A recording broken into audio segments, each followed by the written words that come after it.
Healthy বা tasty সম্পূর্ণ তেল ছাড়া এই টিফিন রেসিপি একবার হলো এইভাবে ট্রাই করে দেখতে পারেন। ছোট বড় সবাই খুবই পছন্দ করবে। নমস্কার বন্ধুরা, অমৃতা কুকিং চ্যানেলে সবাইকে স্বাগত জানিয়ে আবারও হাজির হয়েছি। তো যে সকল বন্ধুরা ইউটিউব চ্যানেল থেকে দেখছেন তারা প্লিজ চ্যানেলটাকে সাবস্ক্রাইব করে আমার পাশে থাকবেন, আর যারা ফেসবুক থেকে দেখছেন তারা পেজটাকে ফলো করে রাখবেন, আর স্কিপ না করে পুরো রেসিপিটি দেখবেন। আশা করছি খুবই ভালো লাগবে। তো চলুন রেসিপিটি শেয়ার করা যাক। এখানে দেখুন একটা আমি বাটি নিয়েছি। এখানে দেখুন নিয়েছি আতপ চালের গুঁড়ো। তো এখানে কিন্তু আতপ চালের গুঁড়োটা নেওয়ার চেষ্টা করবেন। তো এখানে আমি মাপ মতো কিন্তু দিয়ে দিয়েছি।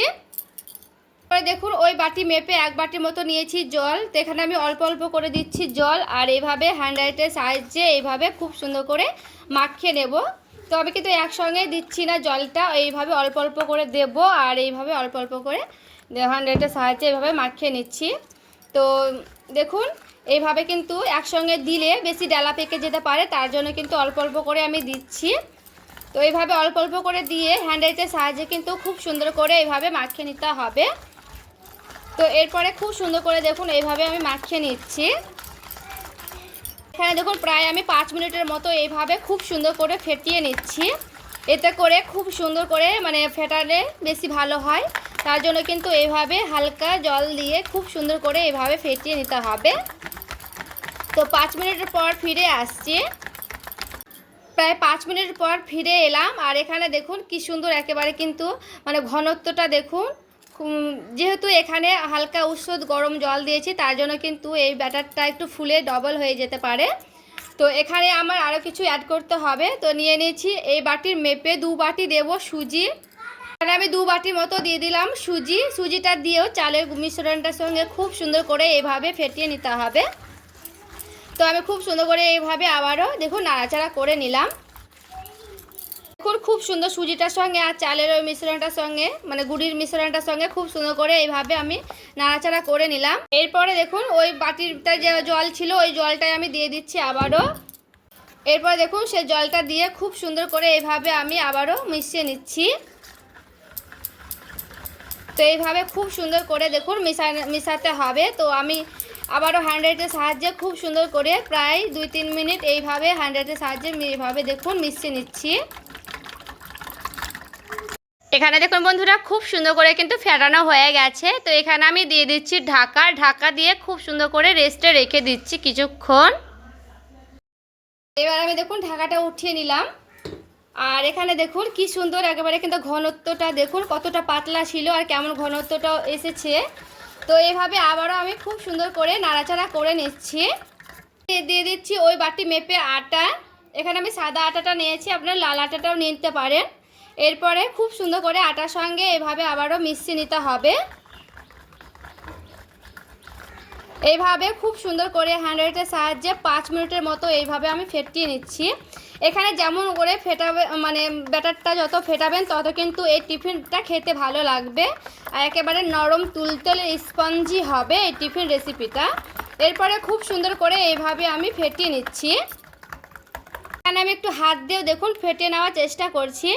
তো হাত দিয়ে একটু ফেটে নেওয়ার চেষ্টা করবেন, এতে করে খুব সুন্দর কিন্তু হবে, তার জন্য একটু হাত দিয়েও ফেটিয়ে নিলাম। তো এখানে হাত দিয়ে প্রায় আমি 5 মিনিটের মতো এইভাবে দেখুন ফেটিয়ে নিচ্ছি। হাত দিয়ে ফেটালে না টিফিনগুলো একেবারে জালি জালি যুক্ত হবে, দেখতেও সুন্দর লাগবে। এই হাত দিয়ে প্রায় 5 মিনিটের মতো কিন্তু এরকম করে ফেটিয়ে নিয়েছি। তো এখানে আমার 5 মিনিট ফাটানো হয়ে গেছে, আর দেখুন কি সুন্দর একেবারে ঘনত্বটা হয়েছে। এইভাবে হালকা ওষুধ গরম জল দিয়ে করলে না চালের, যেহেতু এখানে চালের গুঁড়ি দিয়েছি তার জন্য কিন্তু ফুলে যাবে, আর একেবারে কিন্তু খুব সুন্দর একটা ক্রিমের মতো ভাব আসবে। তো এখানে কিন্তু আমার 5 মিনিটের মতো খুব সুন্দর করে হাত দিয়ে ফেটিয়ে নিয়েছি। টিফিনটা করার জন্য লাগবে টক দই। তো এখানে দেখুন জল ছাড়ানো টক দই নিয়ে নিয়েছি, এক বাটি নিচ্ছি টক দই। এরপরে টক দইটা দিয়ে খুব সুন্দর করে দেখুন এইভাবে আবারও ফেটিয়ে নিতে হবে প্রায় 2-3 মিনিট। যতক্ষণ না টক দইটা ফেটানো যাবে ততক্ষণ কিন্তু এইভাবে ফেটিয়ে নিতে হবে টক দইয়ের সঙ্গে ব্যাটারটা। এখন দিয়ে দিচ্ছি বেকিং পাউডার 1 চামচের মতো। এরপরে বেকিং পাউডারটাকে দিয়ে খুব সুন্দর করে এইভাবে ফেটিয়ে নিচ্ছি।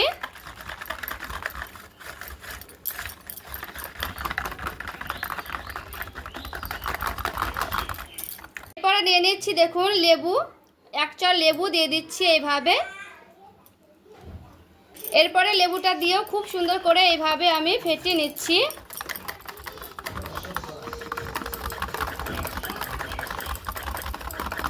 এরপরে দেখুন ব্যাটারটা আমার পুরোপুরিভাবে কিন্তু রেডি হয়ে গেছে। আর আমি দেখুন দেখাচ্ছি ঘনত্বটা কেমন হয়েছে। এই যে এরকম কিন্তু ঘনত্বটা রাখতে হবে। একটা আমি রেখা টেনেও দেখাচ্ছি, দেখুন কি সুন্দর একেবারে এরকম কিন্তু ঘনত্বটা আমি রেখেছি। তো চলুন এই টিফিন রেসিপিটি তৈরি করেও দেখাচ্ছি টিফিনগুলো। দেখুন আমি একটা কড়াই চাপিয়ে নিয়েছি, আজকে কড়াই তৈরি করবো এই টিফিনগুলো। এরপরে এই তেল দিয়ে দিয়েছি, তেল দিয়ে হালকা করে দেখুন এইভাবে আমি মুছে নিচ্ছি একটা কাপড় দিয়ে। দেখুন গরম হয়ে গেছে, অল্প আমি এইভাবে জলের ছিটা দিয়ে দিচ্ছি। সেই ব্যাটারগুলো দেখুন নিয়ে নিচ্ছি। এরপরে আমি এক ডাবু করে দিয়ে দেব। আর এখানে আমি একেবারে মানে দেখুন এইভাবে দিয়ে দিচ্ছি, বেশি দিচ্ছি না। এরপরে দিয়ে দিচ্ছি ঢাকা, ঢাকা দিয়ে প্রায় 30 সেকেন্ডের মতো রেখে দেব। পরে আমি ঢাকনাটা উঠিয়ে নিচ্ছি। আর এই যে দেখুন বন্ধুরা কি সুন্দর একেবারে কিন্তু হয়ে গেছে। আর টিফিনগুলো দেখুন কি সুন্দর হয়ে গেছে, দেখুন উপর থেকে একেবারে কি সুন্দর ফুটো ফুটো জালি জালি হয়েছে। আবারও হালকা করে জলের ছিটা দিয়ে দিচ্ছি। এরপরে আবার দেখুন সেই ব্যাটারগুলো দিয়ে দিচ্ছি ডাব্বু হাতে করে। এরপরে দিয়ে দিচ্ছি আবারও সেই ঢাকা, ঢাকা দিয়ে রেখে দিলাম। আবারও দেখুন 30 সেকেন্ডের পর ফিরে এলাম। আর এটাও দেখুন বন্ধুরা কি সুন্দর একেবারে ফুটো ফুটো হয়েছে। টিফিনগুলো দেখুন একবার দেখতে কতটা লোভনীয় হয়েছে। এটাও আমি নামিয়ে নিচ্ছি। টিফিনটাও দেখুন কত সুন্দর হয়েছে, দেখতে কতটা সুন্দর লাগছে। এটাও আমি নামিয়ে নিচ্ছি।